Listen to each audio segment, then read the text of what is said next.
Hi friends, welcome to my channel. இன்றைக்கி இந்த வீடியோவில் ரொம்ப டேஸ்டியான ரஸ்க் ஹல்வா எப்படி செய்கிறத நான் பார்க்க போகிறோம். ஸோ அதுக்கு நான் ஒரு பாத்திரத்தில் எண்ணெய் சூடாக்குறதுக்காக வச்சுருக்கேன்.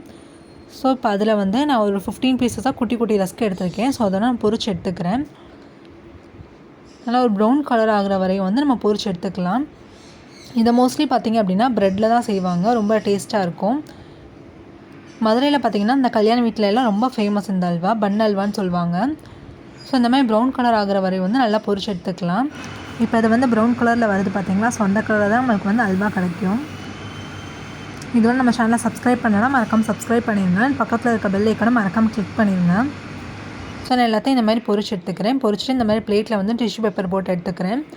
அப்போ தான் நம்மளுக்கு எண்ணெய் எல்லாம் போய் இந்த மாதிரி ட்ரையான ரஸ்க் நம்மளுக்கு கிடைக்கும். இப்போ அது ஒரு சைடு இருக்கட்டும். நான் இன்னொரு பேனில் ஒரு 2 ஸ்பூன் போல் நெய் எடுத்துக்கிறேன். நெய் எடுத்துகிட்டு இது கூட நான் cashew, முந்திரி பருப்பு, அப்புறம் பாதாம், இந்த கிஸ்மிஸ் பழம் இது எல்லாமே லைட்டாக நான் வறுத்து எடுத்துக்கிறேன் இப்போ டேஸ்ட்டுக்காக. உங்கள்கிட்ட இருக்க ட்ரை ஃப்ரூட்ஸ் உங்களுக்கு என்ன ட்ரை ஃப்ரூட்ஸ் பிடிக்குதோ அதை நீங்கள் போட்டுக்கலாம். என்கிட்ட இப்போதைக்கு முந்திரி பருப்பும் கிஸ்மிஸ் பழம் மட்டும் தான் இருந்துச்சு. ஸோ அதை நான் லைட்டாக ரோஸ்ட் பண்ணி எடுத்துக்கிறேன். இந்த கிஸ்மிஸ் பழம் உப்பி வர வரை நீங்கள் ரோஸ்ட் பண்ணி எடுத்துக்கோங்க. அப்போ தான் நம்ம அல்வாவில் அந்த டேஸ்ட் நல்லா கிடைக்கும். இது ரொம்பவே டேஸ்ட்டாக இருக்குங்க இந்த அல்வா. நம்மளுக்கு சீக்கிரம் இந்த மாதிரி ஸ்வீட் செய்யணும் அப்படின்னா இந்த ஸ்வீட் நீங்கள் ட்ரை பண்ணி பாருங்கள். ரொம்பவே பிடிக்கும் எல்லாருக்குமே. டைமே ரொம்ப கம்மியாக தான் நம்மளுக்கு எடுக்கும். அதே மாதிரி நம்ம வெளியேருந்து எதுவுமே வாங்கணும்னு அவசியம் இல்லை. நம்ம வீட்டில் இருக்க பொருள் வச்சு ஈஸியாகவே நம்ம செஞ்சு முடிச்சிடலாம் டக்குன்னு. இப்போ நான் ரோஸ்ட் பண்ணி எடுத்துட்டேன். இப்போது அதே பேனில் பார்த்திங்க அப்படின்னா நான் 1/2 கப் அளவுக்கு ஜீனி சேர்த்துக்கிறேன். உங்களுக்கு இனிப்பு ரொம்ப பிடிக்கும் அப்படின்னா 3/4 கப் கூட நீங்கள் எடுத்துக்கலாம் தாராளமாக. இப்போ நான் 1/2 கப் ஜீனி எடுத்து அது முங்குற அளவுக்கு நான் தண்ணி எடுத்துக்கிறேன். ஒரு கப் அளவுக்கு நான் தண்ணி எடுத்துக்கிறேன். தண்ணி எடுத்துகிட்டு இந்த ஜீனி எல்லாமே மெல்ட் ஆகி வரணும் நல்லா. ஸோ லைட்டாக கலந்து விட்டுட்டே இருங்க. இதுக்கு நம்ம பதம்லாம் பார்க்கணுன்னு அவசியம் இல்லை. நம்ம அந்த குலோப் ஜாமுக்கெலாம் அந்த பாகு பதம் செக் பண்ணுவோம் இல்லையா. ஸோ அந்த பதம் வந்தாலே நம்மளுக்கு போதும். இப்போ அதில் லைட்டாக டேஸ்ட்டுக்காக நான் ஏலக்காய் தூள் போட்டுக்கிறேன். இப்படி நீங்கள் எடுத்து பார்க்குறப்போ அந்த கம்மியாக விழுகும் இல்லையா. ஸோ அந்த ஸ்டேஜ் தான் கரெக்டான ஸ்டேஜ். இப்போ நான் உங்களுக்கு எடுத்து காமிக்கிறேன் பாருங்கள்.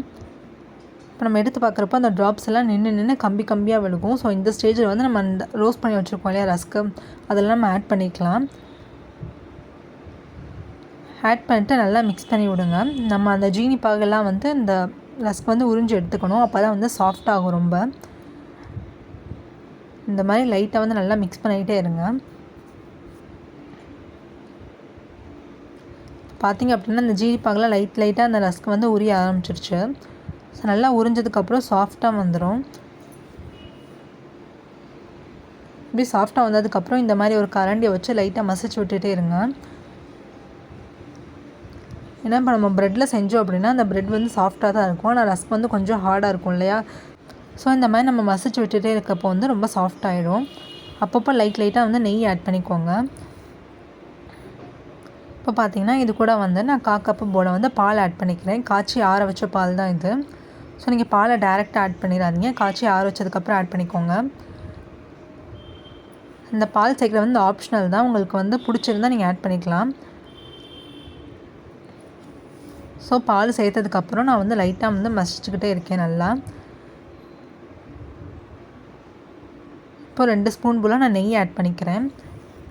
வாசனைக்காகவும் டேஸ்ட்காகவும் அப்பப்போ நீங்கள் லைட்டாக நெய் ஆட் பண்ணிக்கலாம்.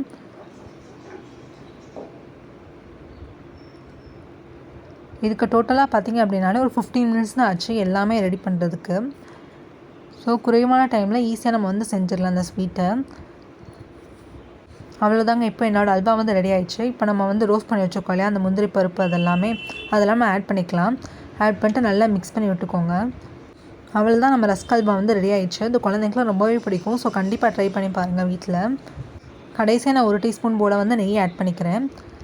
ஆட் பண்ணிட்டு மிக்ஸ் பண்ணதுக்கப்புறம் நம்ம ஸ்டவ் ஆஃப் பண்ணிக்கலாம். இப்போ நம்ம டேஸ்ட் பண்ணுறதுக்கு ரெடி ஆயிடுச்சு. டேஸ்ட் ரொம்பவே சூப்பராக இருந்துச்சு. ஸோ கண்டிப்பாக ட்ரை பண்ணி பாருங்கள்.